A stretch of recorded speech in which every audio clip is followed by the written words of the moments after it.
Baik, saya sebagai moderator malam ini, pertama ingin memperkenalkan dulu narasumber kita malam ini. Nama Hadrianus Tejoworo. Saya cek tadi arti nama Hadrianus itu salah satunya adalah kekuatan. Ada juga artinya ketulusan artinya, Pak. Kalau Tejoworo itu kemurnian dan perhatian. Nah, ini nggak tahu nih, ada kaitannya nggak dengan tema kita hari ini. Beliau lahir di Yogyakarta, Wong Jogja, 16 September 1971. Nah, nanti ada sesi tebak usia berarti. Berarti sekarang Romo masih ABG, angkatan belum gocap. Gitu. Romo Hadrianus menyelesaikan S1 tahun 97 di Filsafat Unpar, kemudian menyelesaikan S2 tahun 2002 di Catholic University Leuven, Belgia. Kemudian S3 diselesaikan tahun 2013 di Radboud University, Nijmegen, Belanda. Ya. Maaf kalau pengucapan saya kurang pas, walaupun wajah saya mirip orang Belanda. Sekarang beliau sebagai pengajar di Fakultas Filsafat Unpar, mengajar antara lain mata kuliah filsafat nilai, kemudian metodologi penelitian. Beliau juga adalah anggota tarekat kalau dalam bahasa teman-teman di Muslim, Ordo Salib Suci, dan beliau memiliki kelompok doa meditatif namanya Taize di Fakultas Filsafat Unpar. Ya mungkin ini ada semacam pertemuannya juga mungkin gitu ya, ada pembacaan doa atau refleksi dengan menggunakan tradisi dari Ordo Salib Suci. Itu sedikit perkenalan dengan pembicara kita malam ini. Pembagian waktunya, nanti Romo menyampaikan materi Filsafat Harapan dari Ernest Bloch, itu 45 menit. Kemudian ada sesi tanya-jawab yang akan saya pilih dari Q&A, kurang lebih 3-4 penanya. Kemudian nanti ada 2 orang penanya yang diberi kesempatan untuk langsung menyampaikan pertanyaan. Jadi tidak dibacakan oleh moderator, tapi disampaikan langsung oleh yang bersangkutan, begitu. Kita punya waktu kira-kira 1,5 jam sampai jam 8.30. Baik, saya kira demikian.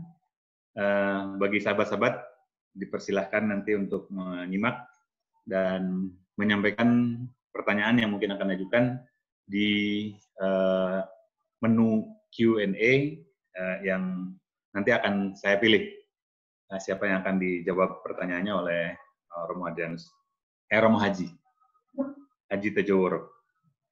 Baik, itu pembuka dari saya. Dipersilakan selanjutnya pada Romo Hadrianus untuk menyampaikan paparan materi mengenai filsafat harapan. Persilakan, Romo.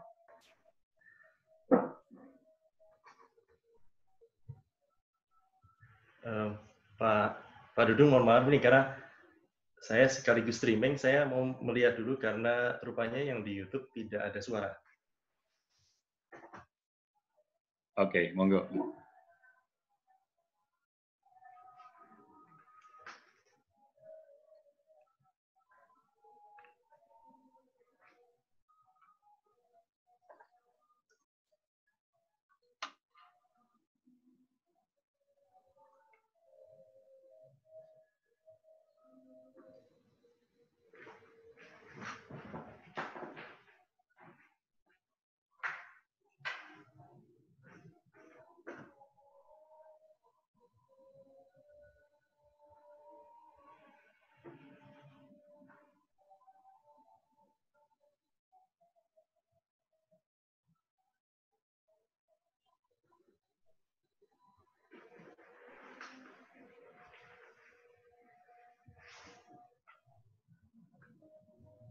Mohon perhatian sebentar, ini masih ada kendala teknis di narasumber kita. Di YouTube katanya suaranya belum ada. Ini sedang ada perbaikan dulu sebentar.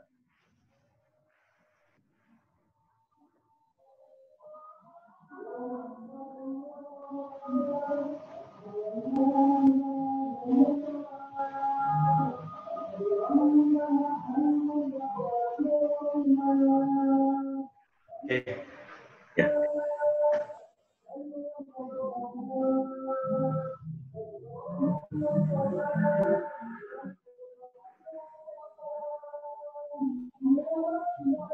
Ya. Oke, monggo, Pak Moji.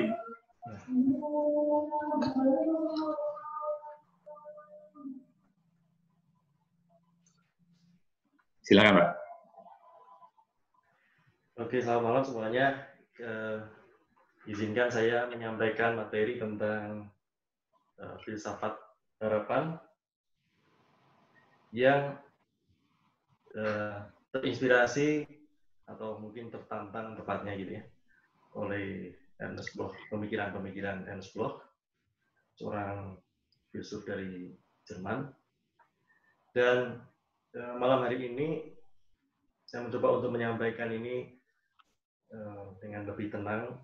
Harapannya adalah supaya kita bisa menggunakan inspirasi itu di dalam konteks kita masing-masing.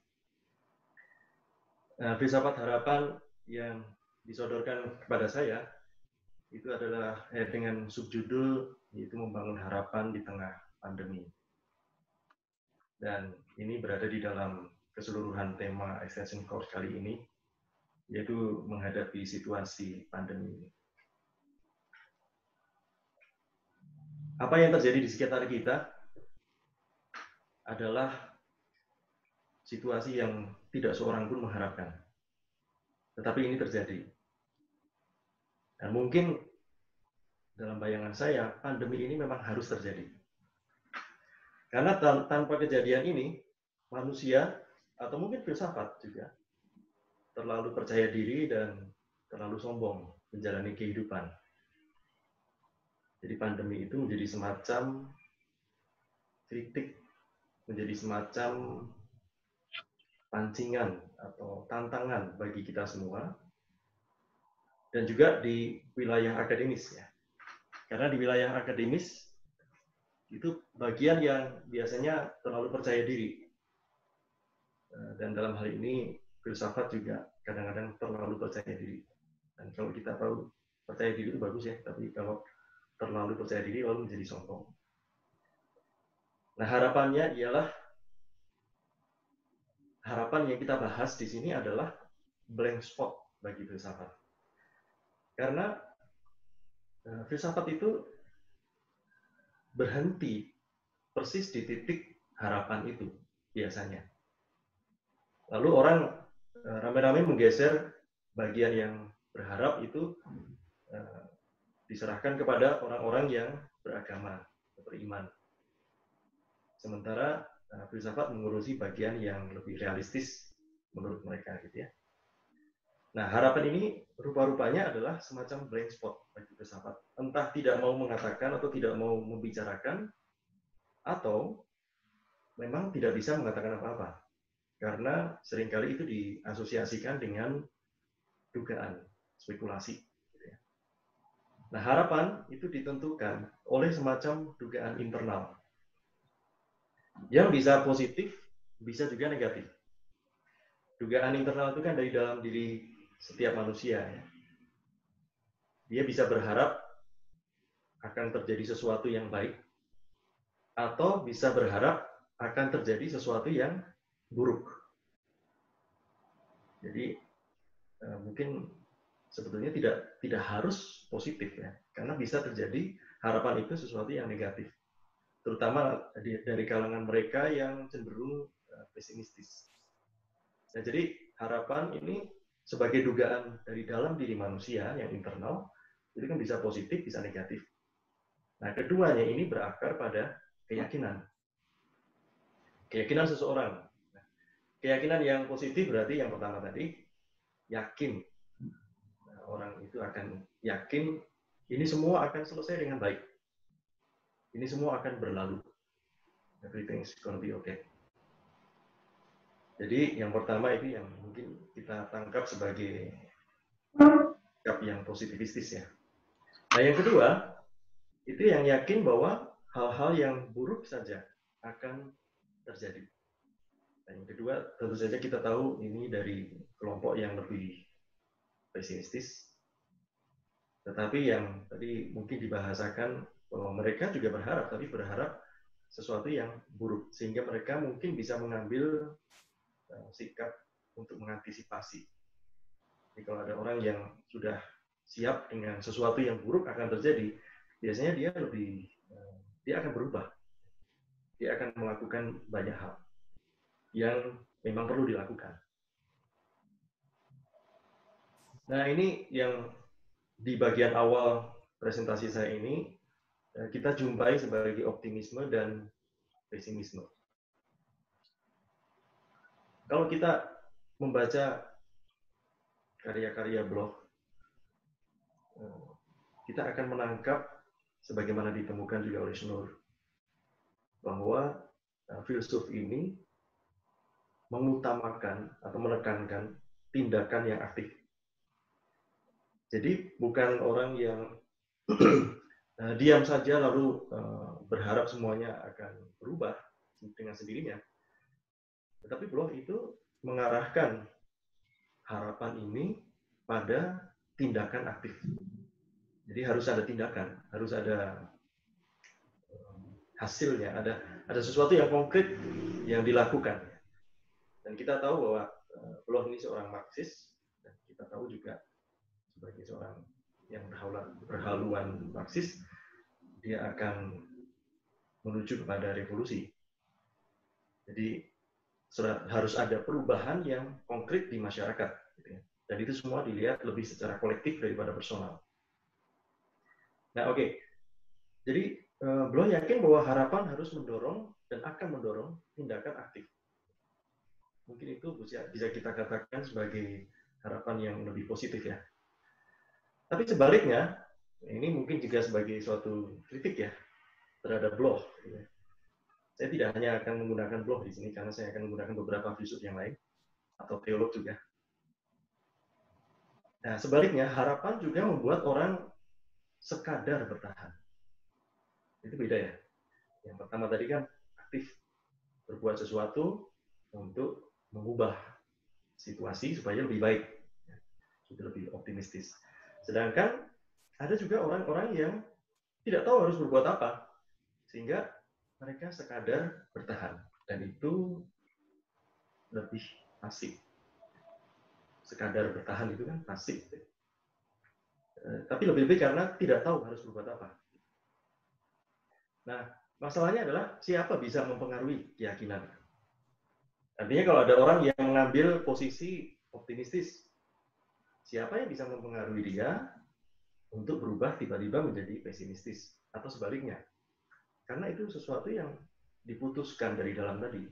Jadi suatu dugaan tapi yang internal, ya. Keyakinan yang berasal dari dalam diri setiap manusia. Nah, nanti kita akan lihat bahwa teori yang disampaikan oleh Bloch ini mungkin punya banyak lubang. Ya. Tapi oke lah ya. Kita akan mencoba mencari inspirasinya. Nah, teori yang optimistis atau teori optimisme itu didukung biasanya oleh pengalaman keberhasilan di masa lalu. Kenapa orang optimistis? Orang optimistis karena punya pengalaman berhasil. Lalu melihat pengalaman itu, kemudian dia bisa melihat bahwa di masa depan ini juga akan ada sesuatu yang bisa diusahakan. Tapi sebaliknya, kalau kita melihat kenapa orang bisa pesimistis atau teori pesimisme, itu didukung oleh ketidakpastian atau perasaan tidak berdaya. Masa depan itu betul-betul blank. Kita semua tidak ada yang tahu apakah pandemi ini akan berakhir di akhir tahun ini. Tidak ada yang bisa menduga. Tidak ada. Nah, nanti juga saya akan mencoba menyampaikan bahwa mungkin persoalannya bukan pada virus itu. Mungkin. Nanti kita akan lihat ya. Jadi pesimisme biasanya didukung karena orang merasa tidak pasti dengan masa depan. Sedangkan optimisme karena pernah berhasil di masa lalu. Nah, ini menjadi pertanyaan yang sebenarnya terinspirasi oleh teman diskusi saya. bahwa sekarang ini kan sedang rame ya istilah toksik, gitu. Bahwa yang toksik itu bukan hanya orang, tapi komunitas. Gitu. Lingkungan itu bisa toksik, membuat orang tidak betah. Gitu. Lingkungan itu bisa jelek sekali. Nah, ini suatu pertanyaan bagi saya, suatu status kuesionis ya. Bagi kita bisa direnungkan, direfleksikan lebih jauh, ya. Baik secara filosofis maupun secara manusiawi ya, dalam keseharian. Karena kita kan di sini tidak semua mendalami filsafat. Jadi pertanyaan saya adalah, ini masalahnya itu siapa sih? Virusnya atau komunitasnya? Jadi mungkin saya pertajam, mana yang lebih mematikan? Virus COVID atau komunitas yang berperilaku buruk? Ya. Kalau setiap hari, saya kira saudara-saudara melihat di berita itu kan, setiap hari itu bisa bertambah bukan hanya ratusan, tapi sekarang bisa ribuan setiap hari orang yang terpapar virus.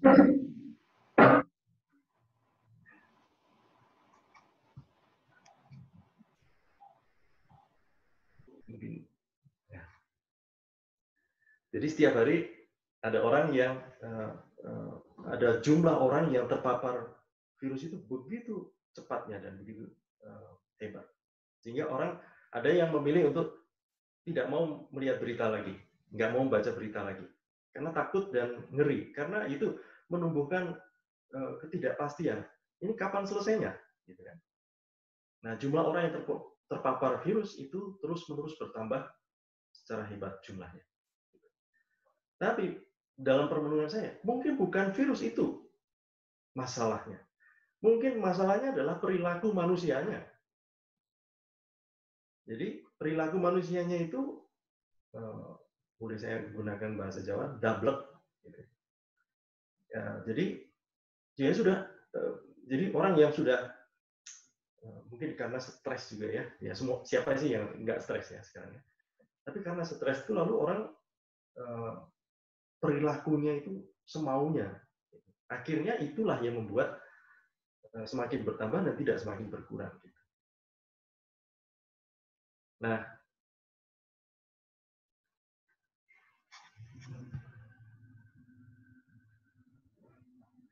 mari kita perhatikan di tengah perilaku yang nekat, yang tidak peduli, yang membuat penyebaran COVID ini semakin hebat.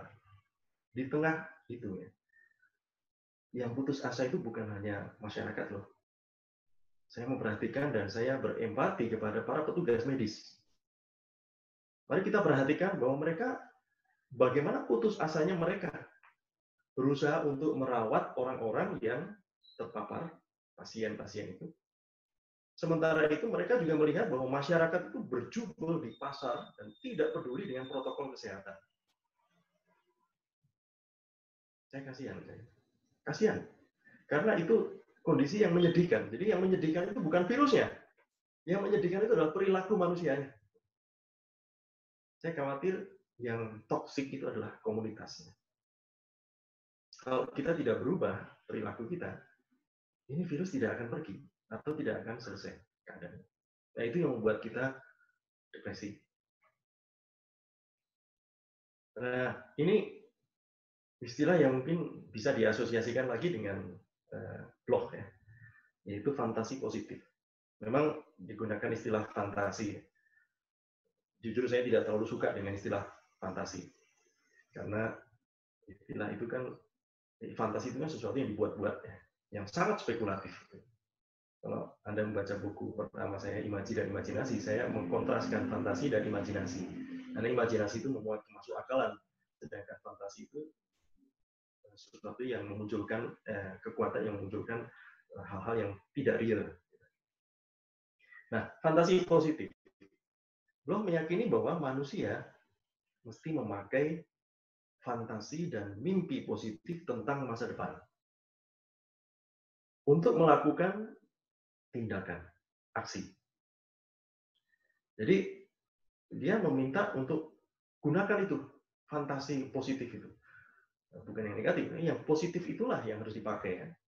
Jadi mimpi yang positif itu yang harus dipakai, betul-betul dipakai sebagai alat ya, sebagai awal ya, sebagai permulaan gitu, untuk merancang tindakan apa yang bisa dilakukan di masa depan. Dan ini muncul berkali-kali dalam tulisannya ya. Ya antara lain juga dalam apa? Philosophy of Hope. Ya. Ya. Nah, keyakinan ini kemudian memang dibuktikan oleh para ilmuwan yang lain, keyakinan Bloch ini ya, bahwa fantasi dan mimpi positif itu yang paling berperan ya. Nah, mari kita lihat bahwa Bloch ini tidak melihatnya secara religius ya, karena dia dia melihat pada humanisme, dia mau membela humanisme. Tetapi dari humanisme itu sendiri sudah ada potensi harapan atau potensi untuk menggunakan fantasi positif atau mimpi yang positif tadi untuk mengubah situasi, untuk mewujudkan apa yang kita harapkan di masa depan. Nah, keyakinan ini dibuktikan oleh para ilmuwan lain dan juga dalam studi eksperimental antara dari Bingham dan lain-lain.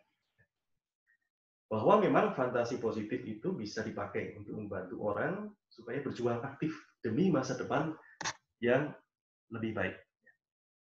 Dan saya kira ini juga ditemukan oleh para psikolog ya, yang mengadakan penelitian bahwa meskipun itu sesuatu yang spekulatif ya, yang sifatnya dari dalam diri seseorang, itu belum tentu terjadi juga ya.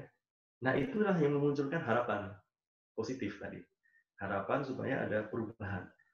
Nah, jadi sesuatu yang positif di dalam diri seseorang itu akan membuatnya berbuat sesuatu lebih daripada bertahan. Lebih daripada sekadar bertahan. Ya, bertahan itu baik, tetapi bertahan itu mengandaikan orang berhenti, tidak berbuat sesuatu. Ya, hanya berharap secara pasif bahwa ini semuanya akan lewat. Tapi itu bukan pemikiran Bloch. Bloch mengharapkan supaya orang berjuang aktif untuk masa depan yang lebih baik. Nah, saya membahasakan mungkin pemikiran-pemikiran Bloch itu bisa membawa orang pada sesuatu yang setidak-tidaknya bisa diusahakan. Meskipun mungkin kondisi atau situasi yang dihadapi seseorang itu sungguh-sungguh pesimistis. Jadi saya lebih tertantang untuk bicara mengenai situasi yang betul-betul hopeless. Kalau kita menghadapi sesuatu yang betul-betul membuat kita buntu, nggak bisa berpikir. Nah, kira-kira apakah masih mungkin terjadi seseorang yang sangat pesimistis atau bahkan putus asa menemukan harapan? Nah, ini sebetulnya tidak saya temukan dari Bloch, tapi dari beberapa filsuf yang lain nanti ya, dan juga teolog ya. Seperti yang saya sebutkan di situ, Hans Kung misalnya, itu adalah seorang teolog, tapi dia juga filsuf ya. Nah, masalahnya ini yang merupakan kritik terhadap Bloch ialah bahwa kan kenyataannya tidak semua orang optimistis ya kan? Tidak semua orang itu seperti yang dibayangkan oleh Bloch itu pasti akan menemukan fantasi yang positif dalam dirinya itu ya. Dan kita tahu sendiri bahwa ada beberapa situasi yang betul-betul membuat orang sudah menyimpulkan sejak mendapatkan kabar itu sudah menyimpulkan ini ujung-ujungnya adalah kematian. Ya, kita sekarang yang hadir di sini pasti masih hidup kan? Tidak ada roh halus di sini ya. Jadi, tapi kalau orang yang betul-betul sudah divonis dengan penyakit yang begitu berat dan itu akan membawa kematian, itu soalnya berbeda. Dan apakah di dalam situasi demikian ini, ketika orang betul-betul pesimistis, masih bisa muncul harapan itu?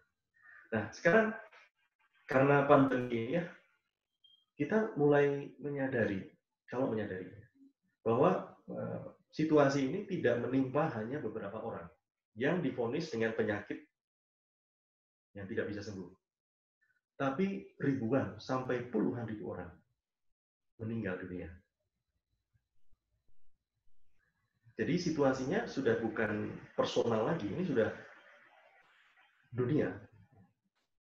Nah, di situ kita akan melihat bahwa selalu ada pesimisme dalam diri setiap orang. Saya tidak berani mengatakan bahwa saya sepenuhnya optimistis. Nah, saya kadang-kadang juga takut. Saya juga kadang-kadang tidak tahu harus berbuat apa.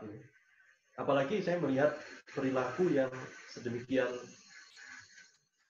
menyedihkan tadi ya, yang membuat saya tidak tahu apakah situasi ini akan berakhir. Nah, selalu ada pesimisme sebenarnya dalam diri kita. Yang kadang-kadang sekecil apapun itu bisa memblokir fantasi yang positif. Seperti yang dikatakan oleh Bloch tadi. Nah, ini pesimisme ini perlu didiskusikan. Ya.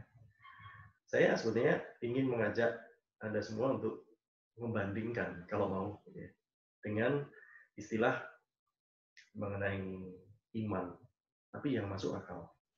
Dan itu berasal dari seorang teolog dan filsuf juga, Hans Kuhn, dari Tübingen, yang meyakinkan bahwa iman yang dimiliki oleh orang-orang yang beragama sebenarnya adalah bukan iman yang ngawur. Saya tidak percaya dengan cara yang ngawur. Tapi iman itu sesuatu yang masuk akal. Tapi ini bukan berarti rasional ya saja. Karena kalau dikatakan iman yang rasional, nah itu bukan iman lagi, gitu kan. Kalau semuanya sudah pasti gitu kan, Anda nggak butuh iman lagi. Gitu. Nah ini maksudnya iman yang masuk akal itu artinya iman itu adalah sesuatu yang dipertanggungjawabkan. Gitu ya. Jadi mungkin dari situlah nanti kita bisa menemukan ada titik terang bahwa seseorang yang pesimistis sekalipun bisa menemukan harapan. Mungkin kita tidak bisa mengubah sama sekali dia menjadi optimistis, tapi kita bisa berdiskusi sehingga dia menemukan ada satu titik, sekalipun kecil, yang akan membawa kepada harapan tadi. Ini juga salah satu gagasan yang muncul karena membaca dan membandingkan karya-karya atau pemikiran Bloch yang berjudul Masa Depan yang Tidak Sempurna. Kadang-kadang saya berpikir kalau orang menerima begitu saja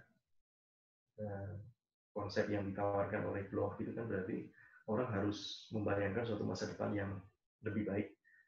Tapi bisa dalam bahaya bahwa orang membayangkan sesuatu yang terlalu ideal atau terlalu sempurna. Nah, saya mengajak bahwa yang perlu dipikirkan mungkin adalah sesuatu yang tidak sempurna.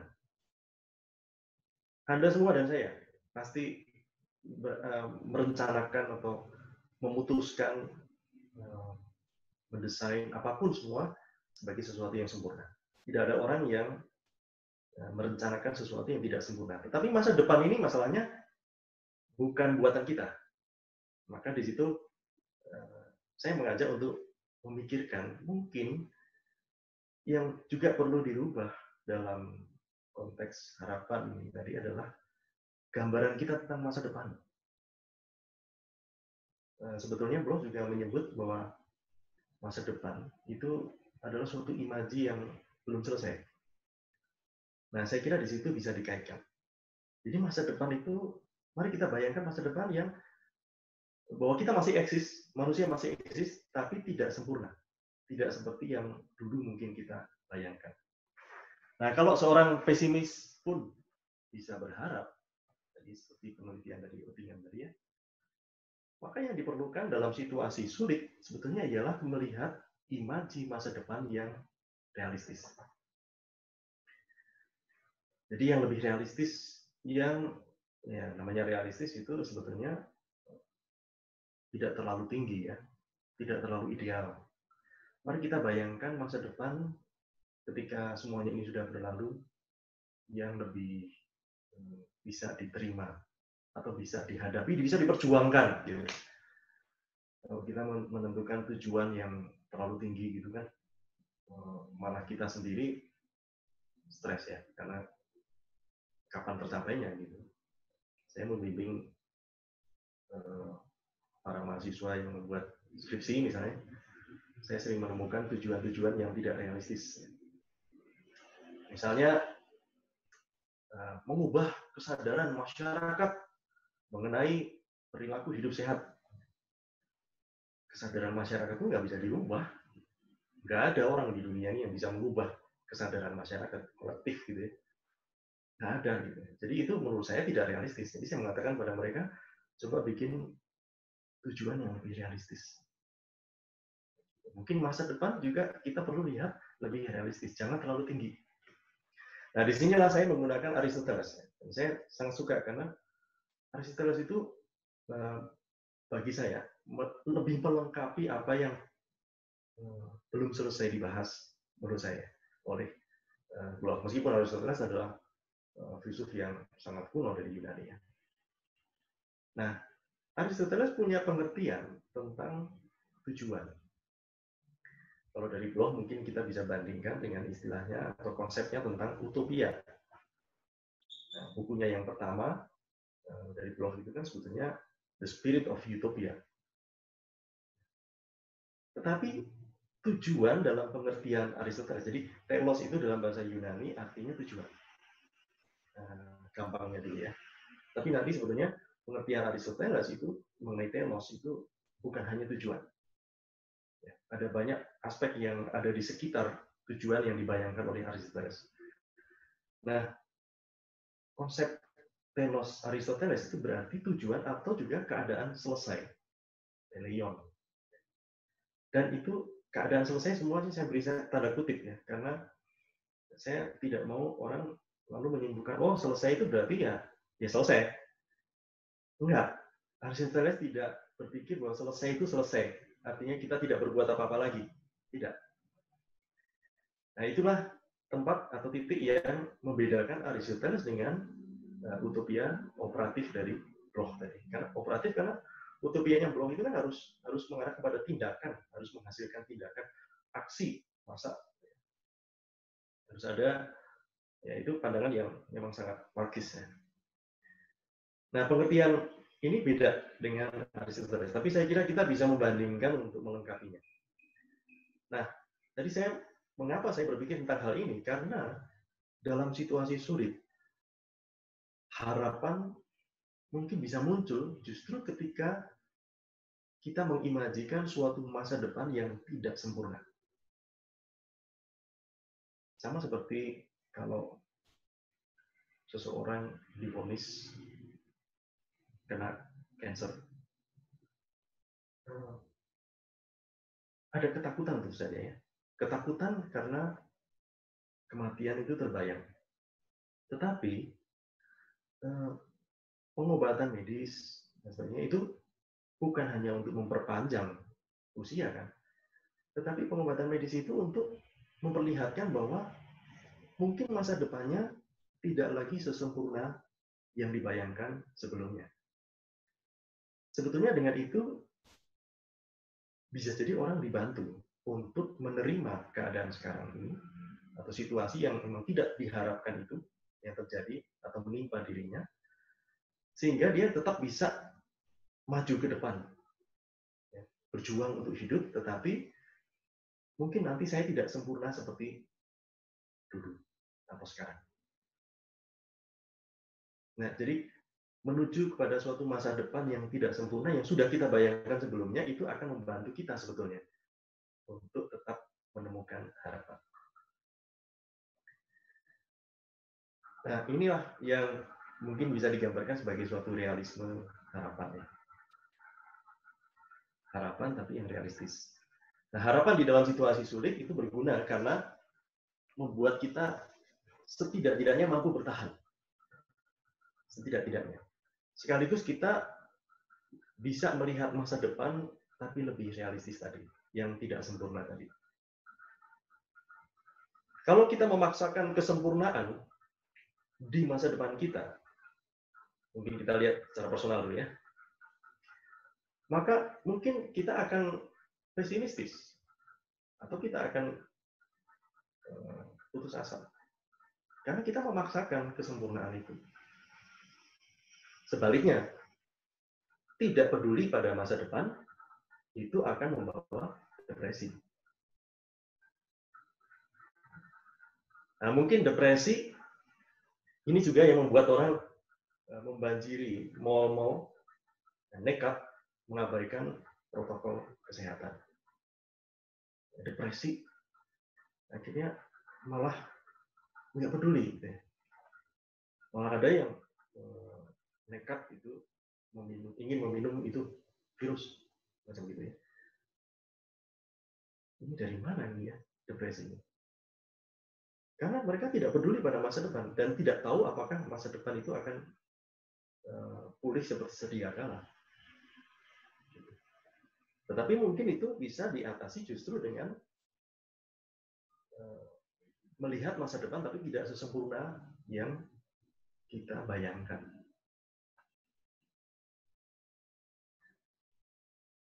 Nah, itulah yang mungkin juga kita akan temukan inspirasinya sebenarnya dari Aristoteles ya. Kalau boleh saya menggunakan istilah menahan diri Aristotelian. Istilah menahan diri ini sebetulnya sangat penting kemarin ya. Untuk itu mencegah penyebaran yang terus-menerus meluas. Jadi menahan diri itu harusnya dilakukan. Dan jangan nekat. Gitu. Nah, bagaimana ini bisa ditemukan dalam filsuf yang berasal dari abad ke-4 sebelum Masehi, Aristoteles. Telos dalam pemikiran Aristoteles atau dalam bahasa Yunani yang berarti tujuan tadi selesai, selalu disertai dengan istilah yang dipakainya yaitu energeia dalam bahasa Yunani juga yang artinya dinamika atau sifat bergerak. Jadi kalau Aristoteles mengatakan konsep selesai atau telos tadi sudah sampai pada tujuannya, itu bukan berarti lalu berhenti. Ya, tujuan itu bukan tembok, yang tapi itu suatu tahap. Nah, itu yang kita mengerti memang dalam pengertian Bloch itu dengan utopia kan. Jadi utopia itu yang kita bayangkan sebagai suatu tujuan yang berhenti. Utopia itu selalu bergerak. Pada saat kita sudah sampai pada utopia itu tadi, utopia sudah bergeser lagi lebih jauh. Dan itu akan terus menggerakkan kita maju ke depan. Nah, itu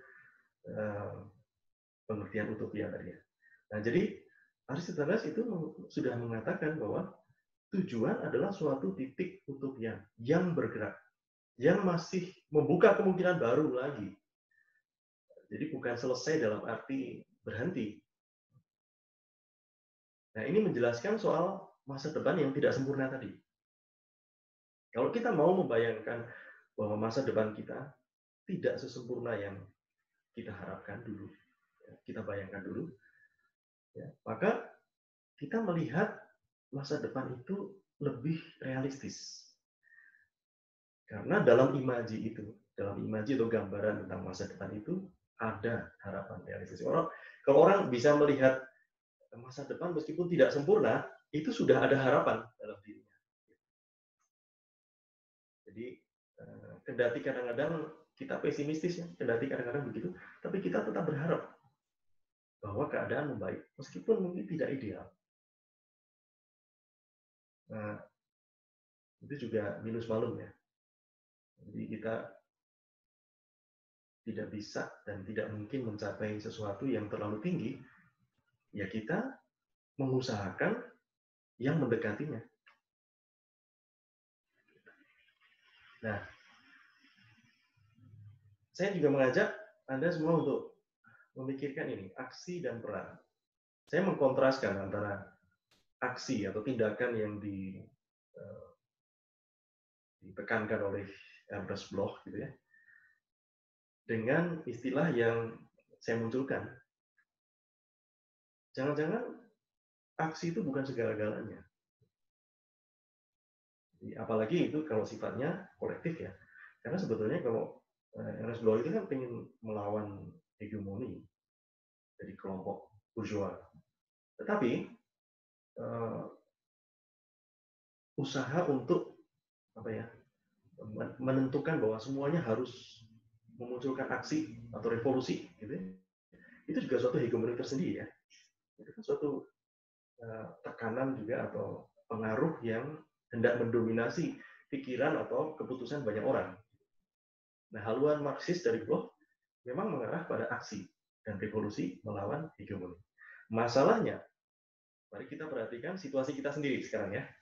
Masalahnya situasi kita ini sudah hampir 6 bulan nih, pandemi ini. Itu ternyata masyarakat dilanda dengan aksi-aksi yang nekat gitu tadi. Jadi orang sudah dilarang untuk mudik misalnya. Tapi itu bisa nekat ya. Dan kita melihat di televisi betapa itu tidak masuk akal. Akhirnya sangat membahayakan dirinya sendiri dan keluarganya. Nah, aksi massa semacam ini menurut saya tidak ada vaksinnya. Tidak ada vaksinnya. Kalau kita mau mencari obatnya untuk mengubah masyarakat, siapa yang bisa? Tidak ada yang bisa mengubah kesadaran masyarakat. Nah, mungkin kita bisa melakukan tetapi dari wilayah kita masing-masing. Mungkin komunitas akademis itu bisa melakukan sesuatu. Atau komunitas-komunitas yang lain. Tapi sifatnya secara kontekstual. Dan bukan hanya individual. Jadi maksud saya begini, mungkin komunitas akademis bisa memilih peran yang masuk akal ketimbang bertindak secara sporadis. Jadi yang peran apa yang mau kita lakukan? Dan mari kita lakukan itu dengan penuh komitmen. Jadi dalam hal itu lalu peran itu kan mengandaikan tindakan. Jadi peran kita apa? Mari kita memilih peran. Jangan hanya berdiskusi kan. Kita harus memutuskan, kita harus punya semacam kesepakatan di dalam komunitas masing-masing apa peran yang mau dilakukan di dalam komunitas yang lebih luas dan akhirnya di dalam dunia. Mari kita bandingkan dengan kata-kata yang dituliskan oleh Bloch juga di dalam The Spirit of Utopia di awal bukunya. Kata-kata itu berbunyi, I am, we are, that is enough. Now we have to stop. Itu tekanan dari saya. Tapi ini perlu direinterpretasi, perlu ditafsirkan ulang. Saya nggak tahu ini mungkin mau menyindir. I am, aku ada, karena aku berpikir. Cogito ergo sumnya Cartesian itu ya. Nah, tapi dia memberi kalimat yaitu we are. Jadi ada unsur kolektif. That is enough. Jadi kalau mau bicara tentang hal-hal yang sifatnya spekulatif, cukuplah. Ya. Sekarang kita harus bertindak, kita harus berbuat sesuatu, gitu kan? Tapi yang diinterpretasi ulang pada saat ini. Ini bisa dipakai untuk melihat peran itu tadi. Nah, tetapi peran kan sekali lagi itu diputuskan dan disepakati oleh komunitas masing-masing yang berbeda. Jadi, kita perlu fokus pada kontekstualitas.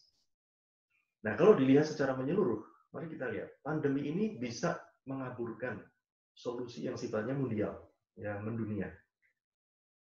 Jadi, kalau dilihat secara menyeluruh ya, karena tidak ada satu orang pun yang punya solusi, selain ditemukan vaksin yang bisa membunuh virus itu.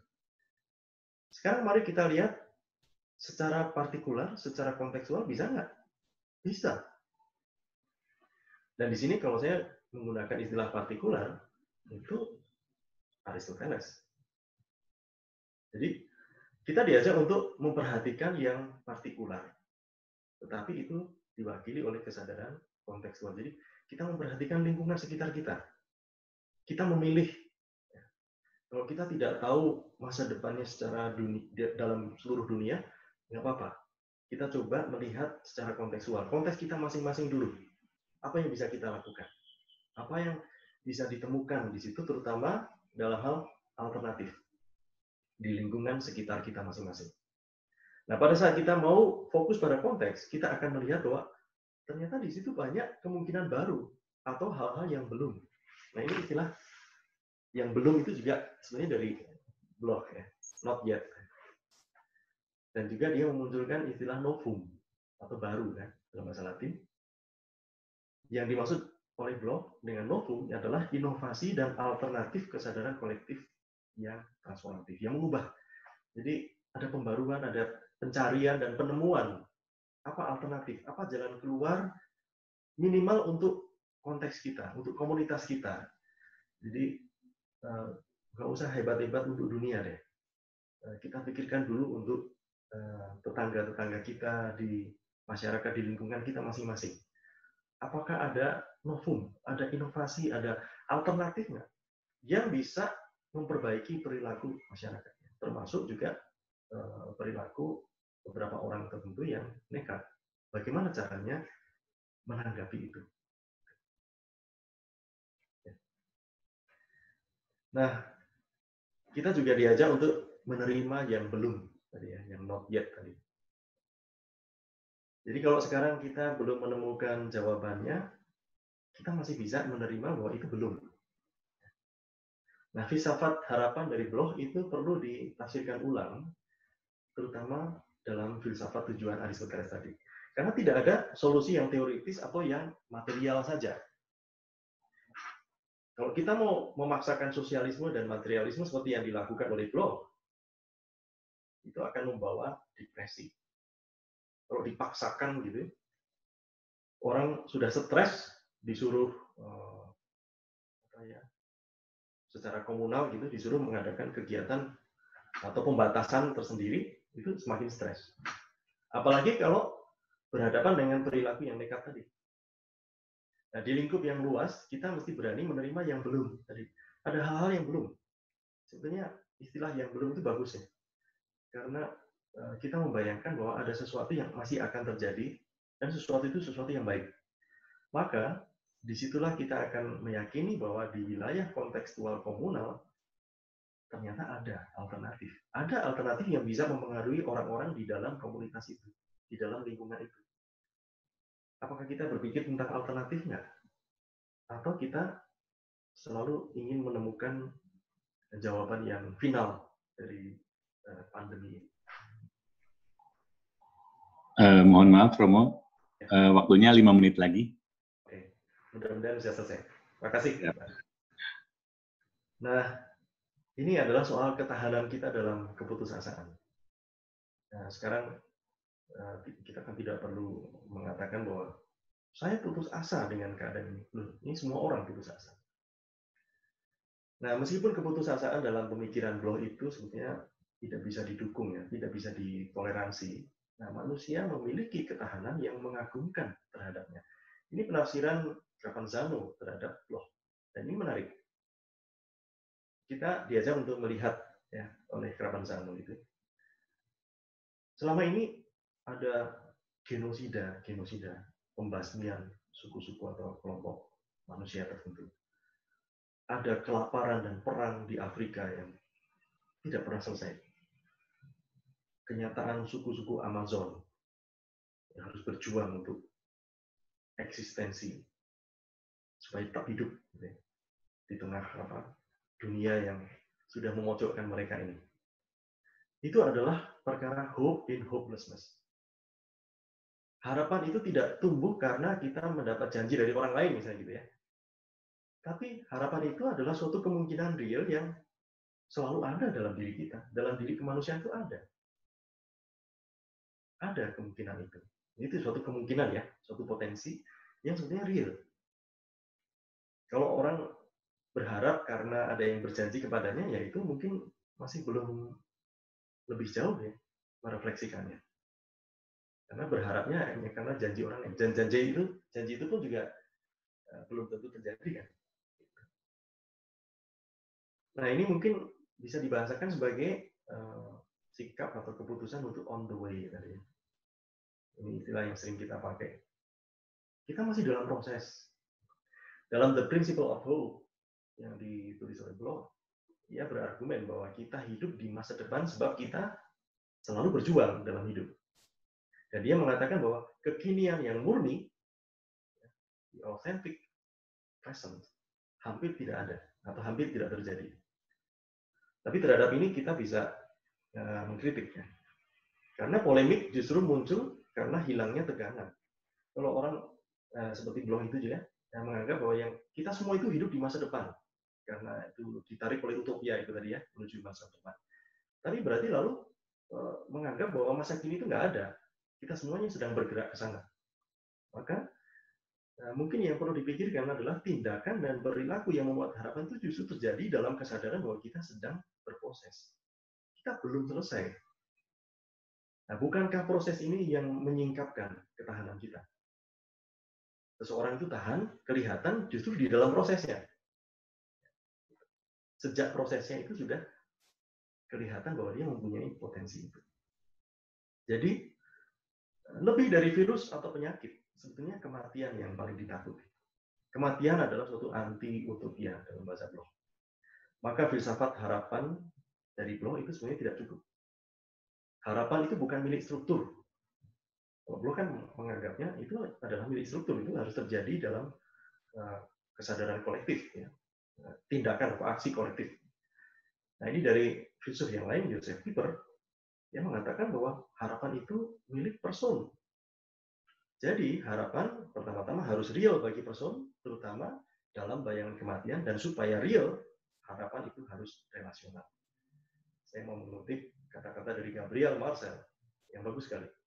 Dia mengatakan, I hope in thee for us. Jadi saya berharap di dalam engkau untuk kita bersama. Sebetulnya itu membahasakan VR dari Bloch juga ya tadi ya.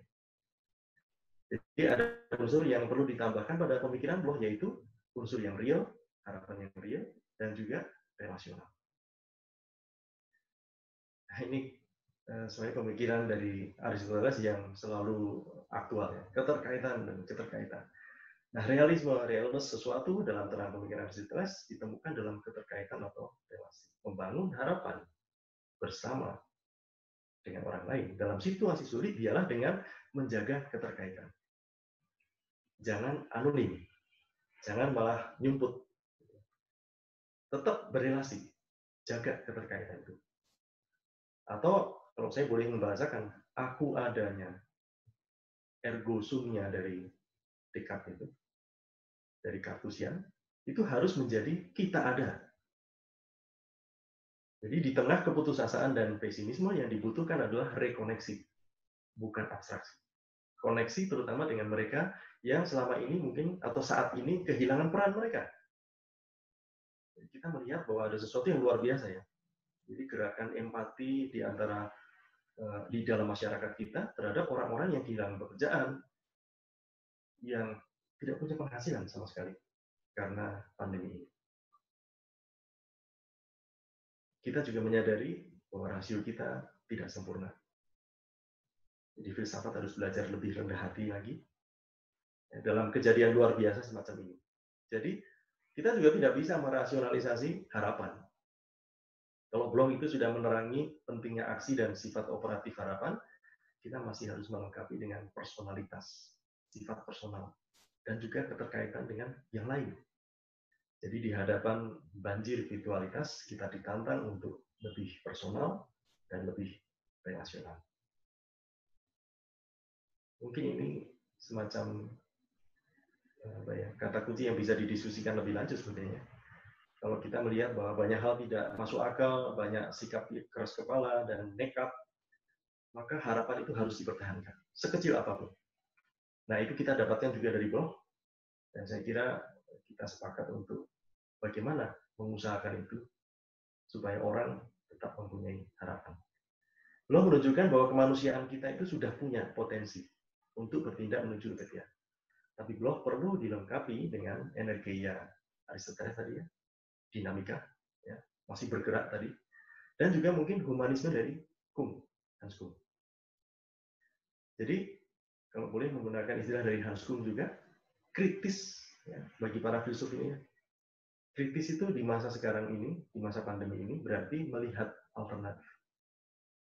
Dan kalau alternatif itu dipotong, dipisah, alter, dalam bahasa Latin itu artinya berbeda, lain.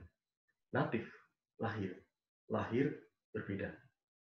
Mungkin itu bisa menjadi permenungan kita. Dan mudah-mudahan ini adalah slide yang terakhir.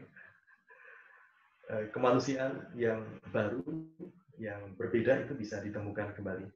Jadi apapun istilahnya ya, kalau belum menggunakan istilah novum atau keberbedaan ya, atau istilah yang lain, the other, ya, istilah alternatif dan juga istilah partikularitas, ya, kontekstualitas, semua istilah itu bukan sinonim, saya tahu, tapi itu menunjuk pada keterkaitan yang mengagumkan. Nah, masalahnya kita perlu menemukan keterkaitan itu. Mari kita menemukan keterkaitan itu, dan kita bisa mulai dari filsafat. Bagaimana kalau filsafat itu bukan hanya cogito, tetapi invenio, menemukan alternatif, menemukan keterkaitan. Mari kita lihat di sekitar kita pada saat PSBB itu mulai dilonggarkan, apa yang terjadi? Orang mulai membangun rumah lagi. Dan selama masih membangun, berarti kita percaya dunia akan lebih baik. Jadi mungkin juga secara filosofis, suatu saat kemanusiaan kita akan diperbarui. Bukan hilang, tapi diperbarui. Suatu novum humanum. Dan pada saat orang mulai membangun, itu ada harapan baru. Sekian.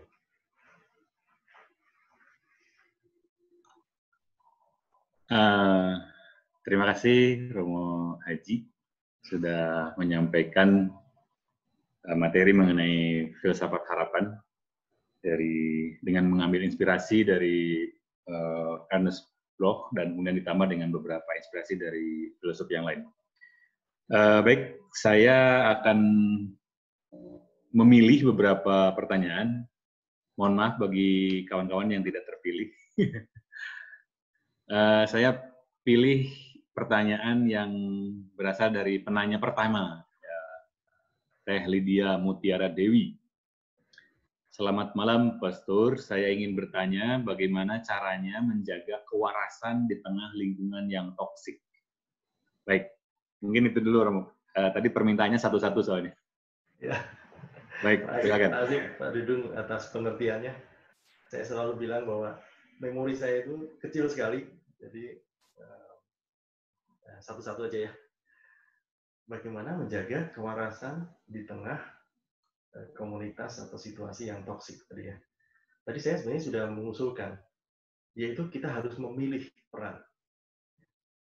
Jadi memang ini situasi yang betul-betul seringkali membuat kita kebingungan dan hampir tidak mampu melihat solusinya, atau yang sering dikatakan sebagai putus asa tadi ya. Putus asa karena begitu jelek situasinya. Tapi mungkin itu kesempatan yang bagus bagi kita untuk mengubah peran kita. Seperti halnya orang yang terus-menerus dibully gitu ya. Orang yang terus-menerus dibully itu kan dia harus memutuskan. Dia mau menjadi korban terus atau dia mengambil peran yang lain. Nah, itu memang membutuhkan keberanian, saya tahu. Tetapi itu bisa menjadi suatu awal yang baik. Kalau seseorang bisa memutuskan untuk saya mau berperan sebagai katalisator, atau saya berperan sebagai pembawa suasana. Kalau orang yang dibully, dia berani membawa suasana atau memunculkan bahan pembicaraan yang lain, orang, maksudnya bukan hanya yang membuli dia, tetapi orang lain yang hadir juga di situ, itu akan ditantang untuk melihat apakah ini sudah keterlaluan atau tidak. Jadi sebetulnya selalu bisa ada inisiatif yang kita temukan sebetulnya kalau kita belajar melihat peran itu tadi.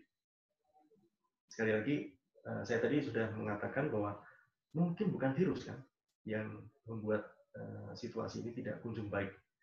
Mungkin itu karena perilaku. Dan kalau perilaku, kita menghadapinya dengan pilihan, keputusan kita.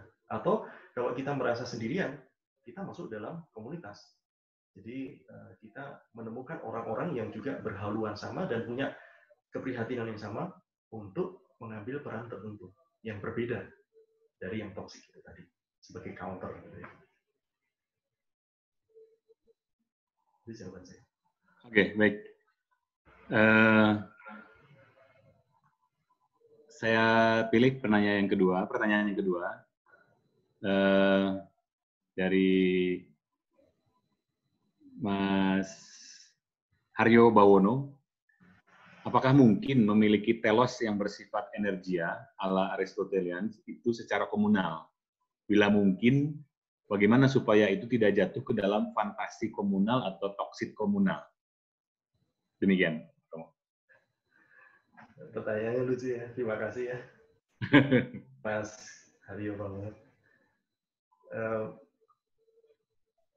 Bagaimana supaya kita bisa secara komunal itu memiliki fantasi yang positif, gitu tadi ya.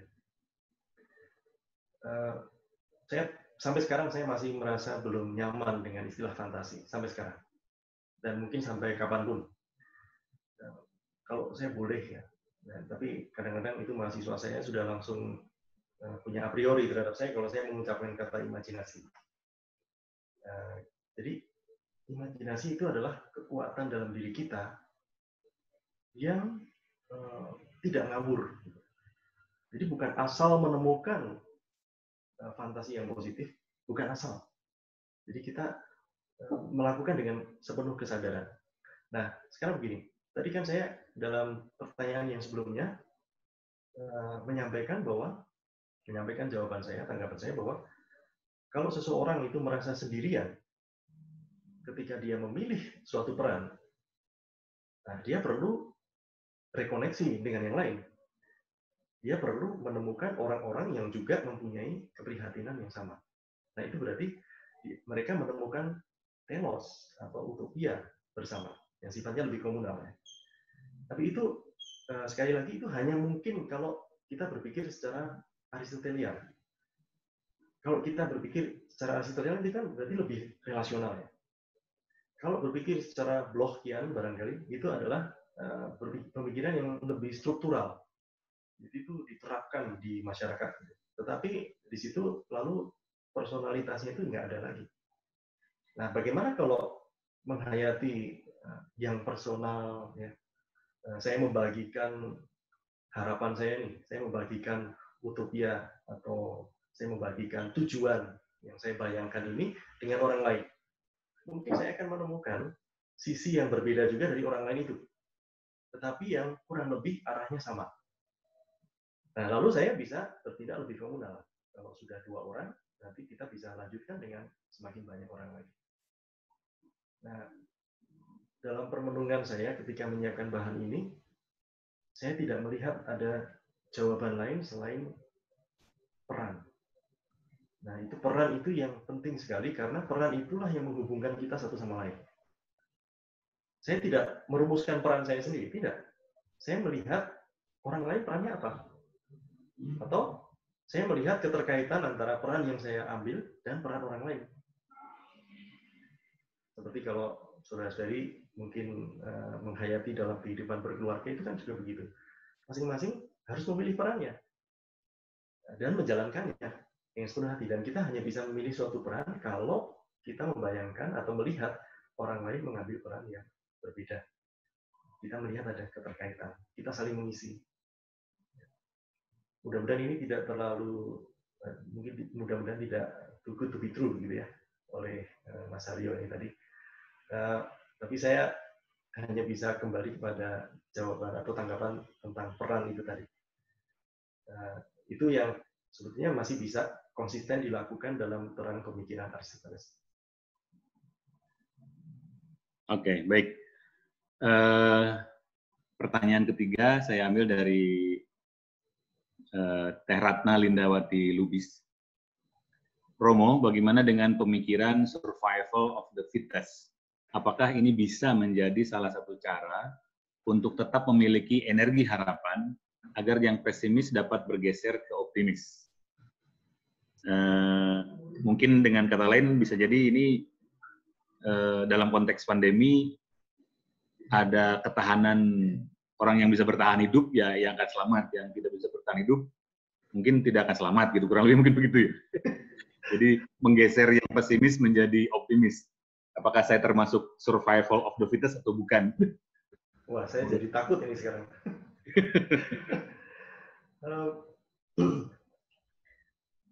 Survival of the fittest itu suatu teori kan ya, salah satu teori kan. Kita tidak harus menyetujuinya. Saya tidak harus menyetujuinya, dan saya tidak setuju. Meskipun itu bisa dikatakan sebagai penjelasan yang masuk akal mengenai bagaimana dunia ini berkembang gitu ya. Jadi yang bertahan sekarang ini adalah yang paling fit. Gitu ya.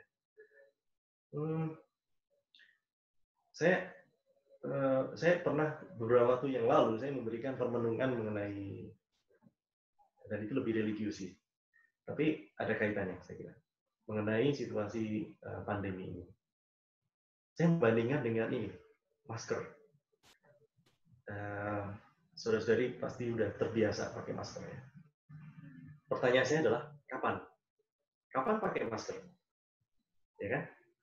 Nah itu bagi saya kadang-kadang ada yang aneh karena sebagian besar orang, atau kalau tidak dikatakan banyak orang, ya, memakai masker itu tujuannya adalah untuk melindungi dirinya sendiri. Nah ini mungkin bisa dikaitkan dengan survival of the fittest tadi. Asal kita bisa fit ya, berarti kan saya melindungi dari serangan dari luar diri saya. Pokoknya saya bertahan. Tapi Anda melihat nggak bahwa memakai masker itu bukan untuk melindungi diri sendiri saja, untuk melindungi orang lain. Kita tahu ada orang-orang tanpa gejala. Siapa tahu saya juga. Saya tidak tahu. Saya belum mengikuti rapid test, tapi sebentar lagi. Nah, kalau saya pakai masker, harusnya saya bukan hanya mau melindungi diri saya supaya saya bisa survive di tengah pandemi ini. Bukan. Saya mau melindungi orang-orang yang mungkin tinggal serumah dengan saya, yang saya kasihi, atau orang-orang yang dengan siapa saya bertemu. Saya ingin melindungi mereka, karena siapa tahu saya membawa virus itu kepada mereka. Nah, itu baru menurut saya ya, itu lebih adil. Karena survival of the fittest itu nggak adil. Ya. Seakan-akan yang lemah itu bisa disingkirkan. Ya, biarkan saja. Karena yang penting adalah, yang akan selamat adalah yang fit. Itu sebabnya tadi juga saya tidak setuju dengan teori itu sebagai salah satu teori saja. Jadi dalam hal ini, mari kita mengubah pola pandang kita, cara pandang kita. Mulai dari contoh yang tadi saya sampaikan itu. Kalau kita pakai masker, mari kita berpikir untuk melindungi orang lain. Karena mungkin kita adalah carrier. Oke. Mudah-mudahan itu jawab. Ya, baik. Pertanyaan keempat, saya ambil dari pertanyaan Mas Kristiantono Tejo. Malam Romo, dalam kaitannya dengan agama, harapan-harapan seperti dalam konsep blog saya kira juga muncul.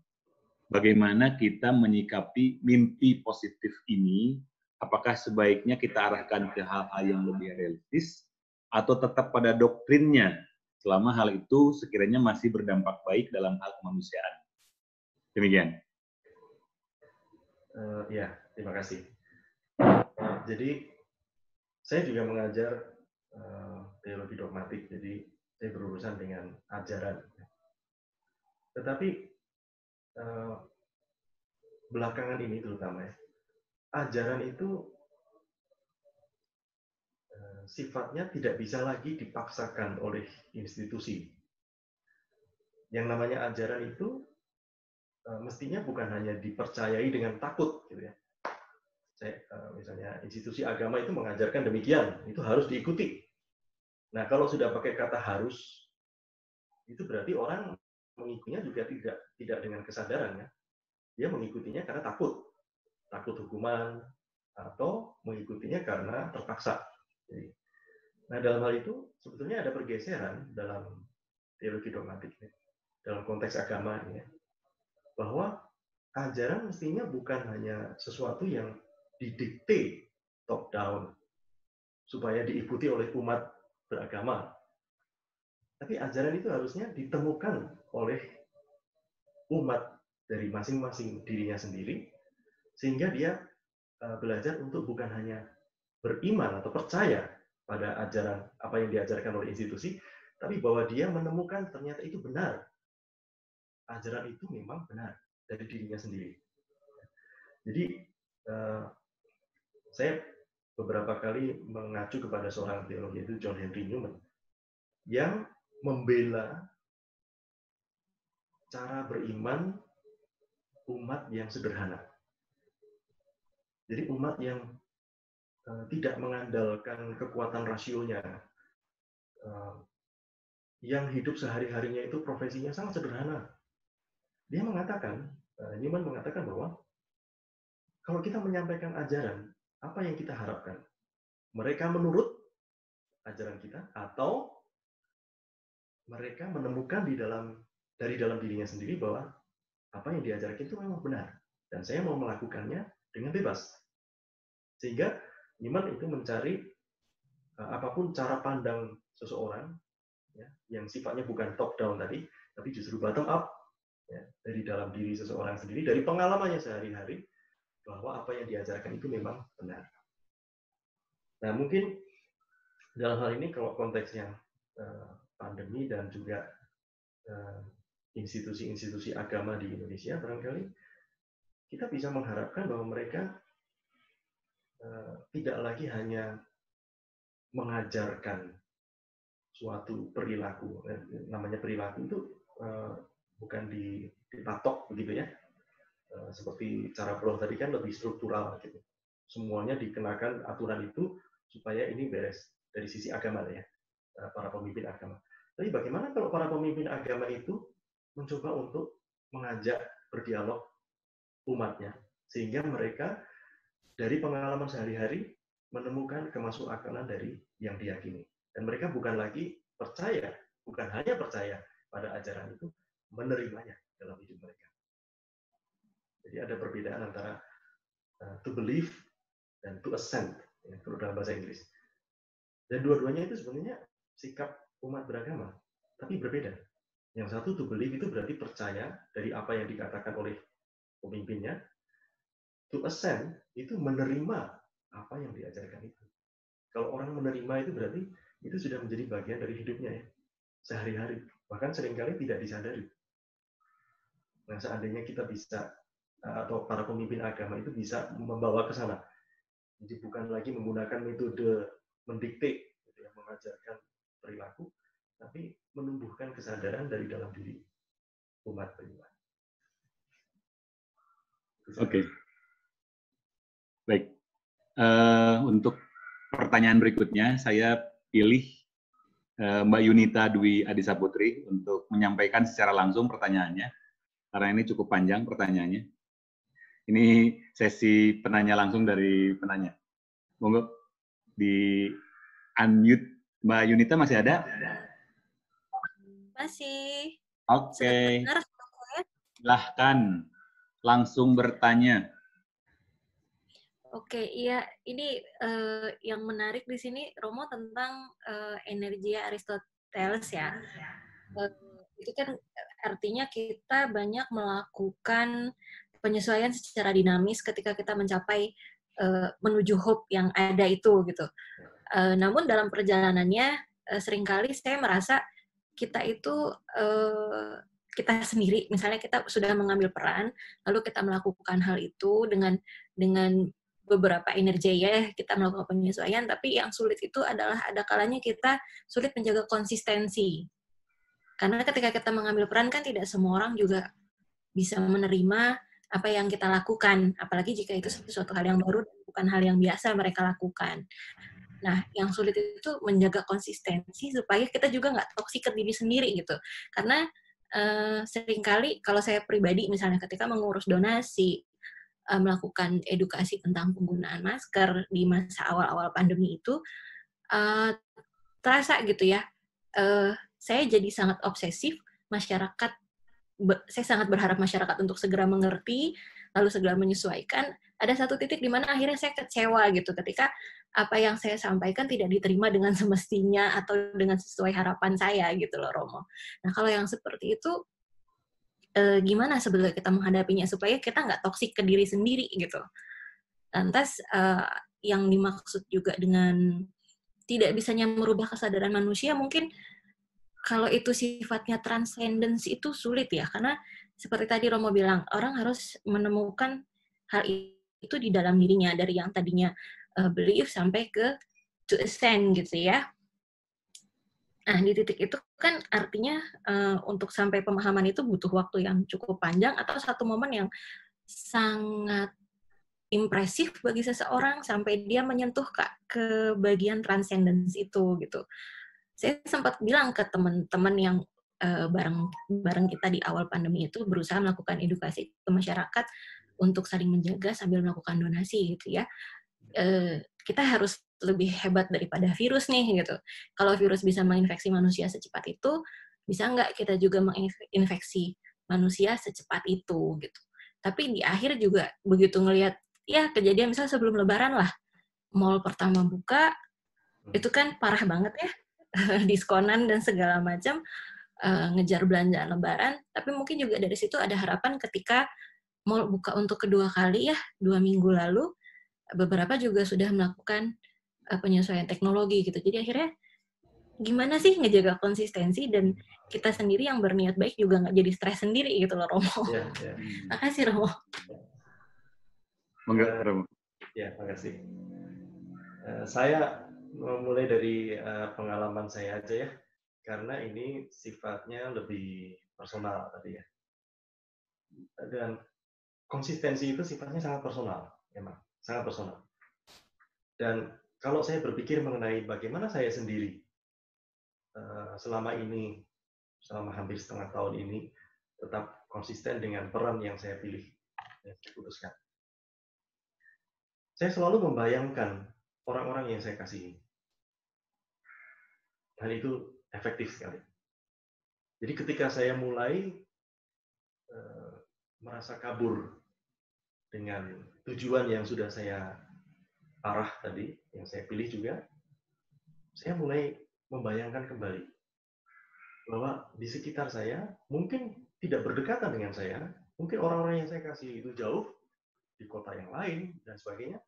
Mungkin saya juga 6 bulan ini tidak pernah bisa ketemu dengan mereka, bisa jadi. Ya. Tapi dengan membayangkan mereka, wajah-wajah yang begitu real, yang masih hidup, itu yang membuat saya mau konsisten. Dan itu sekali lagi sifatnya personal. Mungkin dalam semacam penyuluhan kepada masyarakat, misalnya tadi yang dilakukan, kita bisa mengajak mereka untuk selalu mengingat orang-orang yang dekat, orang-orang yang sangat mereka perhatikan, orang-orang yang ingin mereka jaga. Lebih daripada mau menjaga diri sendiri kan. Jadi kalau saya membayangkan orang-orang itu, para sahabat saya, orang-orang yang dekat itu, saya lalu jadi berpikir kembali untuk mulai menyeleweng misalnya dari komitmen saya. Saya kira jawaban saya usahakan lebih personal supaya jangan terlalu teoritis. Gitu, Pak. Gitu. Oke. Terima kasih, Romo. Baik, ini pertanyaan terakhir mungkin ya. Mohon maaf, ini saya juga mau nanya. Jadi, saya membaca tulisan di Majalah Hidup edisi 10 Februari 2017. Tulisan tentang Romo menangkap imaji di meja operasi. Ini bagaimana membangun harapan berdasarkan pengalaman Romo menghadapi near death experience, ya, pengalaman hampir mati gitu atau sakaratul maut begitu. Membangun harapan positif sehingga kemudian yang menarik di sini setelah kejadian itu katanya Romo sudah siap mengalami menjadikan ikhlas menerima kematian gitu. Jadi ini membangun harapan positif berhadapan dengan kematian yang tadi dikatakan sebagai anti utopia dalam konteks blog. artinya kematian itu sebagai anti-utopia dalam pengalaman Romo secara personal itu kok bisa menjadi sesuatu yang positif gitu. Nah itu bagaimana pengalaman Romo berhadapan dengan itu, mengalami itu, dan kemudian mengubah ketakutan terhadap kematian dengan mengalami rasa sakit luar biasa karena penyakit yang atau tindakan operasi yang dilakukan, tapi kemudian berhasil membangkitkan harapan positif. Kaitannya di situ, berdasarkan pengalaman Romo secara pribadi. Terima kasih. Terima kasih Pak Dudung. Terima kasih juga karena membaca tulisan itu. Saya tidak menyangka Pak Dudung membaca tulisan di majalah Hidup itu. Nah, sebetulnya bukan saya, Pak Dudung. Jadi itu betul-betul pengalaman religius. Bukan saya yang mengubah itu. Saya tidak mampu mengubah. Karena waktu itu sekali lagi tahun 2010 itu kan kejadiannya. Dan saya betul-betul sudah selesai. Saya merasa melihat itulah akhir hidup saya. Saya mau berhenti bernafas. Karena alasannya sangat sederhana, capek. Saya ingat itu dengan waktu dulu Romo Agus Rahmat itu juga mau meninggal, hampir meninggal itu, dia sudah meninggal. Tapi dia sebelum meninggal, dia mengatakan hal yang sama. Waktu itu Romo Agus juga mendampingi saya di ICU, di rumah sakit. Dan dia mengatakan sebelum dia meninggal itu, saya sudah capek. Yang membuat kita berserah itu adalah seringkali karena kita sudah capek. Nah, sebetulnya bukan rasa sakit itu sendiri, bukan. Karena waktu itu saya sudah tidak merasakan apa-apa lagi, ditusuk sana sini dengan dibuat 7 drain di badan saya itu, selang-selang masuk ke badan saya itu, semua sudah tidak saya rasakan lagi. Dan persis ketika saya hendak menyerah, saya sudah mau berhenti, jadi itu kelihatan oleh salah seorang perawat di ICU, bahwa saturasi saya, oksigen saya itu sudah sangat drop. Dan itu memang biasanya pada saat seperti itu orang bablas. Nah, saya sudah mau berhenti itu. Seperti yang pernah saya ceritakan dulu dalam salah satu sesi ECF juga, mungkin atau ECCR. Persis pada saat saya mau berhenti bernafas, saya mau menyerah, saya sudah capek. Itu ada yang berbisik di telinga saya. Dan berbisiknya sangat tegas.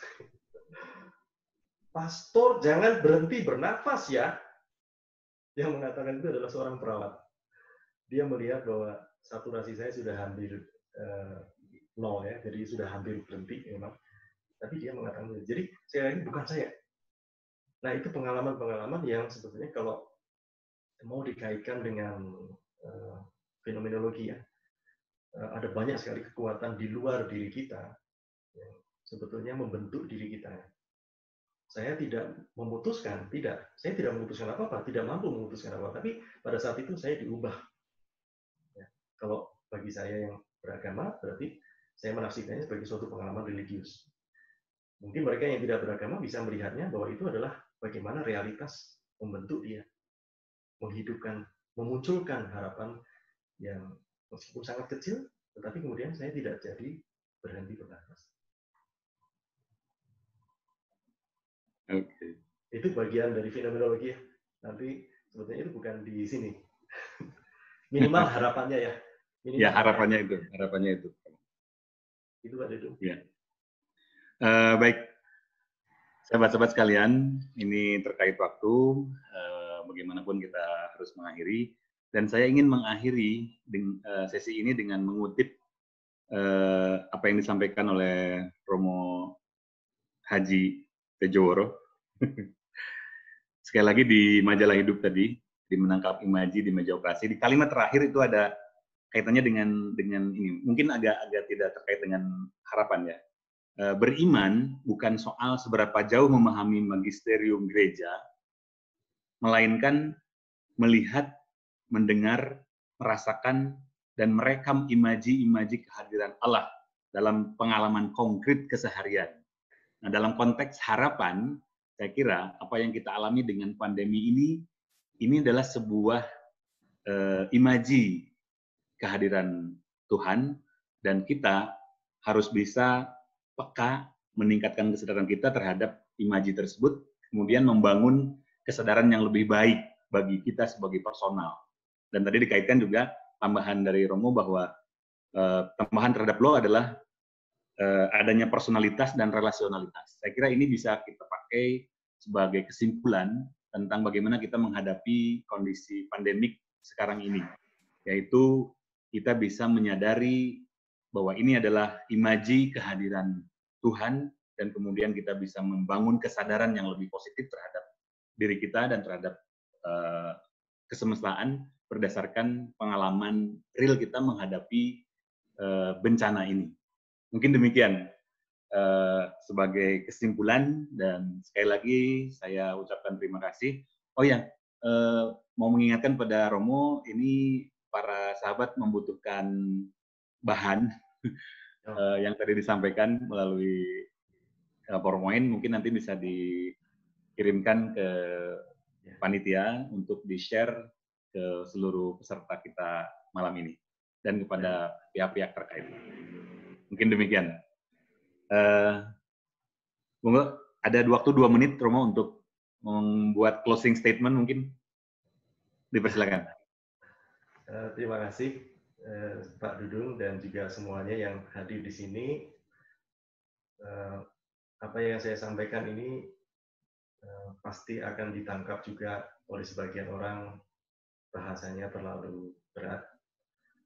Tetapi sebetulnya ada hal yang sangat sederhana yang bisa kita pelajari bersama ya. Hal yang paling sederhana adalah membayangkan orang-orang yang dekat dengan kita. Pada saat kita hanya merasa sendirian di tengah pandemi ini, kita mungkin akan cepat masuk dalam keputusasaan. Tapi kalau kita mengingat, membayangkan kehadiran orang-orang itu yang dekat dengan diri kita, yang kita kasihi, mereka menjadi gambaran Tuhan yang selalu hadir di sekitar kita. Dan itulah yang menumbuhkan harapan. Hanya itu saja. Oke, baik. Terima kasih Romo Haji Tejoworo. Terima kasih juga kepada para sahabat. Kita bertemu lagi minggu depan dengan topik yang berbeda dari Prof. Bambang ya, mengenai masalah tujuan dan makna hidup. Baik, demikian.